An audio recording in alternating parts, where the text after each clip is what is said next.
Fala, galera, saudações rubro-negras, isso aqui é Flamengo, muito bem-vindos aqui ao canal Paparazzo Rubro-Negro em parceria com a minha amiga Raíssa Simplício, porque se é para falar de Arrascaeta, se é para falar de mercado da bola, ninguém mais informado do que a Raíssa Simplício, e ela vem aqui para justamente acalmar você, torcedor rubro-negro.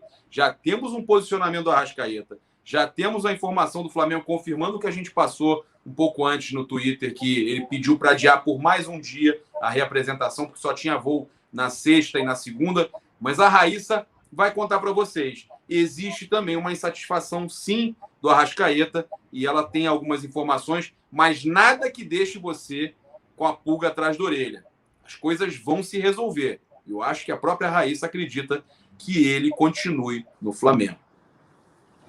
Salve, salve, galera! Salve, salve, Papa! Sempre um prazer estar aqui com você, meu amigo, a gente fazer essa dobradinha, é sempre muito legal. A gente já vinha falando desse assunto, né? Há um tempo a gente já vinha falando dessa questão envolvendo o Arrascaeta, que é uma insatisfação do staff do Arrascaeta em relação à valorização, né? Porque alguns jogadores foram valorizados de 2019 para 2020, Bruno Henrique, Everton Ribeiro, próprio Gabigol, quando foi comprado, teve a valorização dele, enfim, vários atletas receberam a valorização e o Arrascaeta não. O Arrascaeta já tem um salário muito bom, né? É bom também a gente frisar isso, que quando ele chegou ao Flamengo, ele já chegou com boas condições, né? Foi uma grande compra e chegou com boas condições.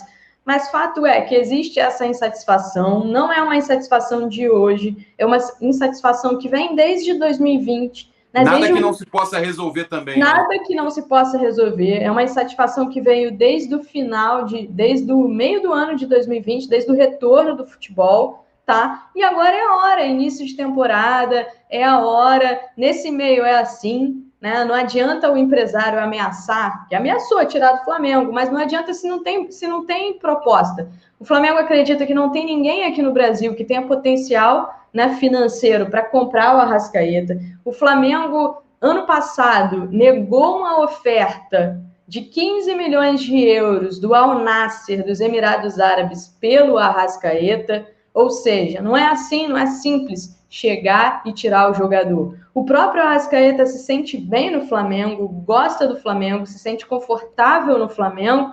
Então não achem que ele vai fazer o que aconteceu no Cruzeiro. 15 milhões de euros, 100 isso aí é milhões outra de reais, coisa. mais de 100 milhões de reais. Exatamente, o Flamengo negou essa proposta, né? A gente trouxe todos os detalhes sobre isso quando a gente trouxe aí para vocês no ano passado, o Flamengo negou. Enfim, então... Ele está mais valorizado que aquela época do Cruzeiro. E agora, para ele sair do Flamengo, teria que ser um valor muito alto com a pandemia. Ninguém tem... Ele tem uma multa alta. Ele tem uma multa alta, né? Assim, nenhum jogador é inegociável. O Flamengo deixa isso claro. Se chegar uma proposta considerada boa, o Flamengo hoje vai negociar, né? Mas não é fácil chegar uma proposta boa. Não é fácil... Chegou uma do Egito, Raíssa? Então, o Pedro Torre, da ESPN, né, chegou a falar, foi uma informação dele de que que o Arrascaeta estaria conversando com o clube do Egito. E aí eu fui procurar saber a informação, né, e a informação que eu tive da minha apuração é que ele foi oferecido, mas não que tem conversas, que o empresário dele ofereceu, né, mas não que está conversando, que tem negociação aberta. Até porque a janela no Egito está fechada. A janela no Egito só abre no meio do ano. Será que ele gostaria de sair do Flamengo para ir para o mercado do Egito? Pois é, então, quando eu fui apurar essa notícia, Papa, eu falei com alguns contatos meus lá no Uruguai, e aí um deles falou assim para mim, pô, Egito é meio estranho, né? Porque ele é um jogador de seleção, tem Copa do Mundo no ano que vem, 2022, uma série de coisas. Então, tudo bem, o Egito tem o Al Ain, que fez bonito aí no Mundial de Clubes e tudo mais. Mas, assim, é sempre complicado, né? Você sair de uma vitrine e ir para um lugar meio escondido, tudo isso. Ser oferecido, a informação que eu tenho, tá, é que ele foi oferecido. Mas de ter negociação, de as conversas estarem abertas, não. Até porque a janela só abre no meio do ano. A janela do Egito está fechada. Então não sairia por agora. E outra questão que eu te pergunto, Você acha que tem alguma chance do Arrascaeta, nessa situação toda, sair do Flamengo, conseguir alguma... Motivo não tem, o Flamengo está pagando em dia. Ele não teria como sair do Flamengo se não fosse com uma proposta, correto? Isso. Não tem como sair, né, do Flamengo. Alegar que o Flamengo não quis dar não pagou uma bonificação ou alguma coisa. Ou não pagou alguma coisa para o staff, enfim. Não tem como. Isso aí não tem como, né? Ele está com o salário em dia. O torcedor pode se tranquilizar com relação a isso. Claro, ele está com o salário em dia. Até eu falei, até trouxe lá no Twitter agora, né, que a diretoria do Flamengo trata o assunto com muita tranquilidade, né? Que o Flamengo se sente bem tranquilo em relação a isso, porque o Arrascaeta está com o salário em dia, ganha bem, tem as premiações aí do Campeonato Brasileiro que ele vai receber, é querido no clube, né? O pessoal no clube tem muito carinho por ele, e ele também se sente muito confortável no clube, foi campeão da Libertadores, bicampeão brasileiro, uma série de coisas. Agora, uma questão interessante, Papa, que eu vou te falar o seguinte, tá? E aí, essa foi a informação que eu consegui apurar. Que no contrato do Arrascaeta, ele tem direito a uma bonificação caso complete um número de minutos na temporada. Entendeu? Ele tem direito a uma bonificação caso... Ele e o Rodrigo Caio, e eles não atingiram. Não, mas tudo bem, mas aí eu vou te falar. Então, ele tem essa bonificação, né, em relação a essa minutagem. Mas e a obrigação do Flamengo comprar mais uma parte, não era isso? Não, esse é o Rodrigo Caio. Não sei se... Eu sei que ele tem direito a uma parte em relação à minutagem, né, de bonificação. Se ele completar tantos minutos em campo, ele tem direito a uma bonificação. Daí você lembra que o Rogério Ceni estava tirando ele direto? Então, ele não cumpriu os minutos. Ele não bateu esses minutos. E faltou pouco, faltou 100 e poucos minutos só. Faltou, exatamente. Isso aí foi uma das coisas que me falaram. Pô, mas também sacanearam, porque não deixaram ele cumprir essa minutagem. Será que, de repente, não está pensando, o staff dele não está pensando que deveria partir da própria diretoria do Flamengo, chamar e falar, ó, ficou por pouco, vamos acertar aqui e tal?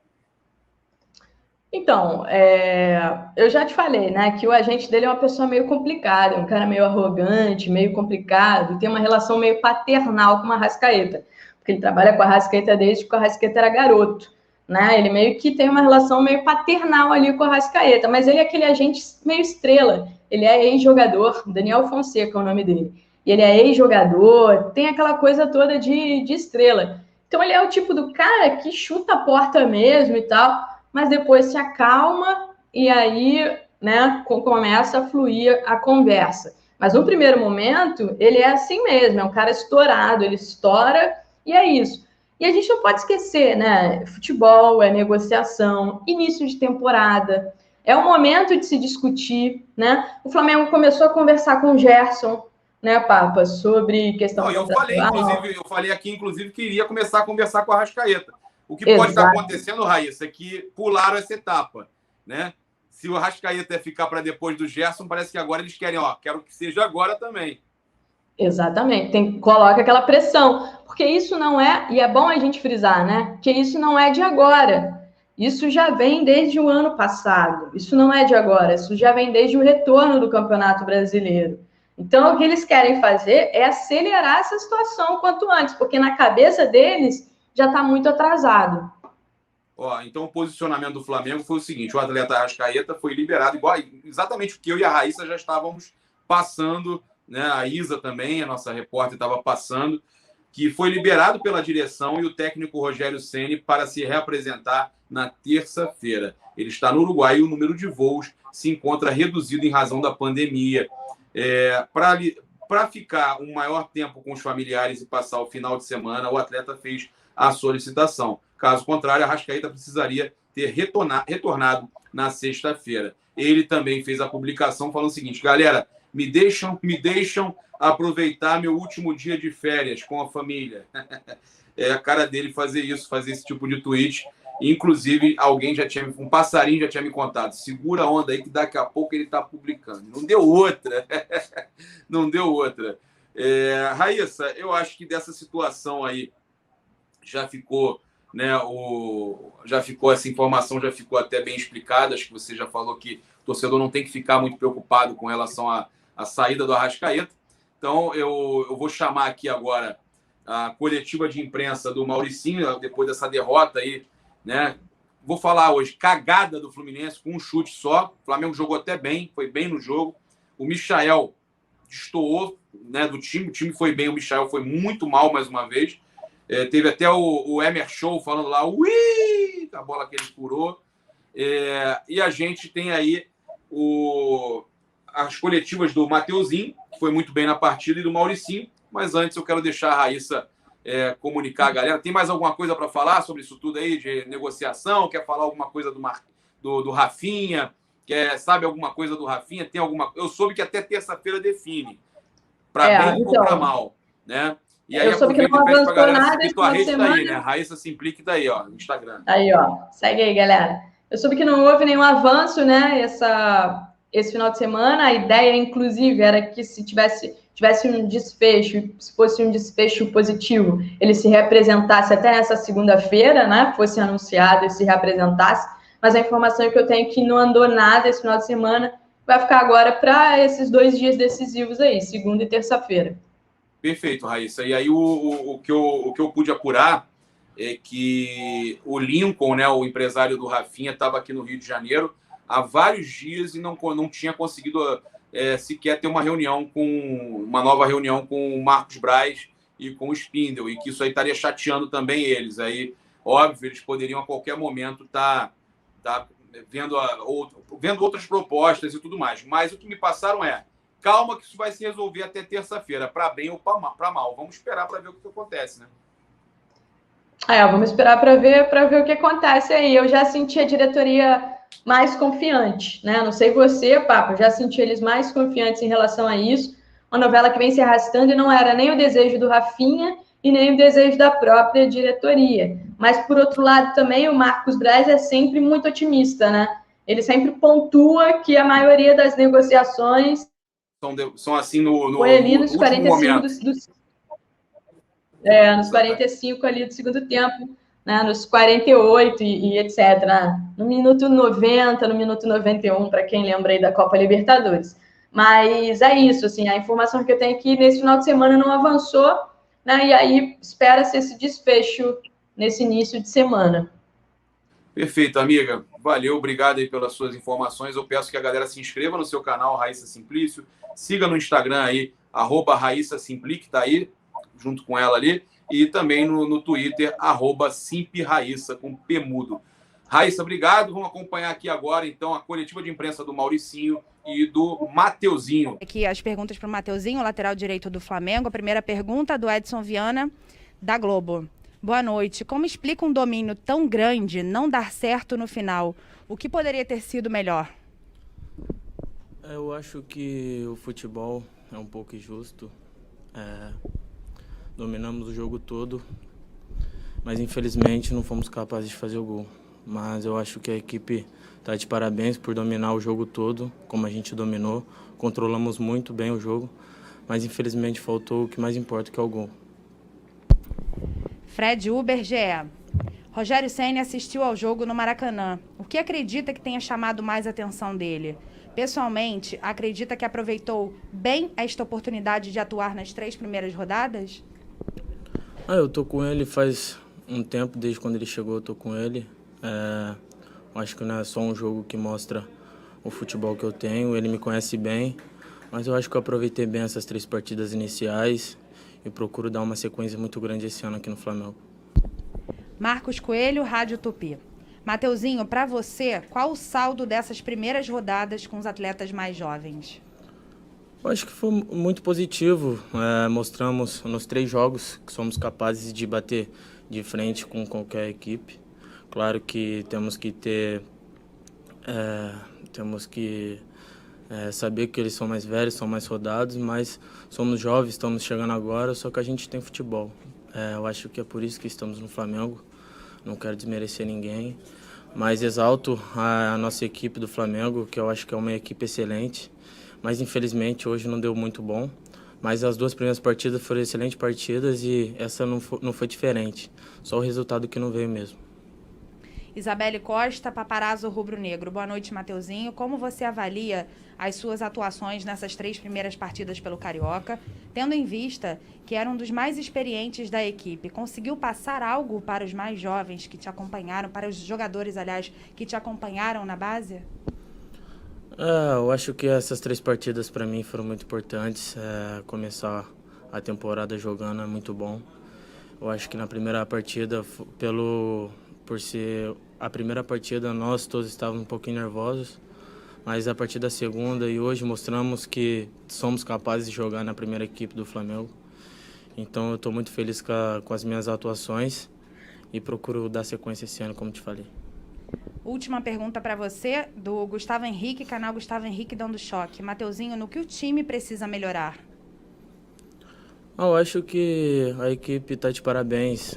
Infelizmente, não conseguimos o resultado, que foram os gols, mas estamos criando. Não é à toa que a gente criou tanto nessa partida como nas outras, mas a bola tem que entrar. Para ganhar, sair vitorioso, tem que fazer gol. Mas eu acho que isso não é falta de treinamento, mas às vezes no jogo o futebol é muito injusto. Obrigada, Mateuzinho.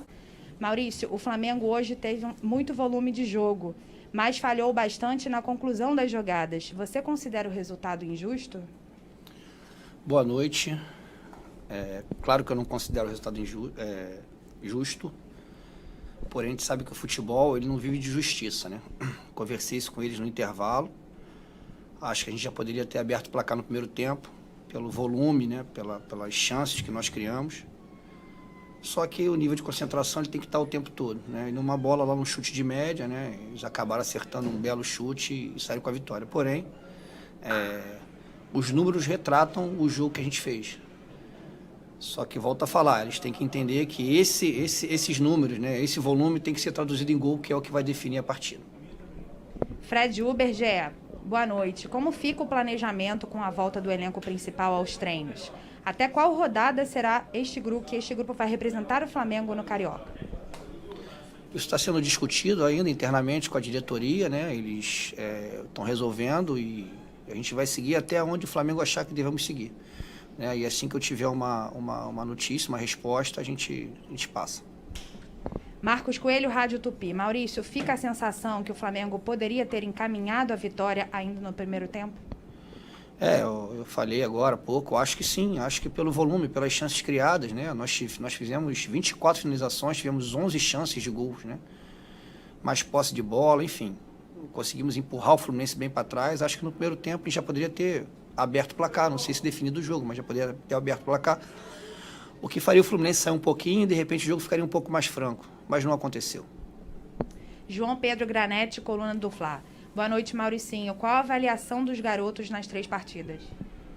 Para mim, extremamente positiva. Se a gente for analisar a forma como eles se comportaram, a coragem para jogar, a ambição, né? Um pouco de nervosismo no primeiro jogo, mas depois um controle total dos jogos, inclusive hoje, né? Mostraram que são jogadores que estão num processo de evolução e assim que o Rogério entender que eles têm que estar na equipe principal, vão estar porque tem qualidade. Fernanda Pisotti, Rádio Ferdi. Maurício, boa noite. O Flamengo teve mais domínio do jogo, mas não conseguiu furar a defesa do Fluminense. O que faltou hoje? Eu acho que em algumas vezes a gente até furou, né? Eu acho que faltou um pouco mais de capricho para a bola entrar, né? Faltou de repente, um pouco mais de calma para selecionar o melhor passe. Faltou o gol. Eu saí muito triste com o resultado do jogo, muito triste mesmo, porque foi um jogo onde a gente acreditou até o final que a gente poderia ganhar e depois empatar, né? Mas não aconteceu. Eu acho que faltou o gol. Gustavo Henrique, canal Gustavo Henrique Dando Choque. Maurício, qual é a avaliação do Michael hoje? Michael é um jogador que quer muito recuperar a sua melhor forma. É um jogador que tem se dedicado demais nos treinamentos. É um jogador muito alto astral.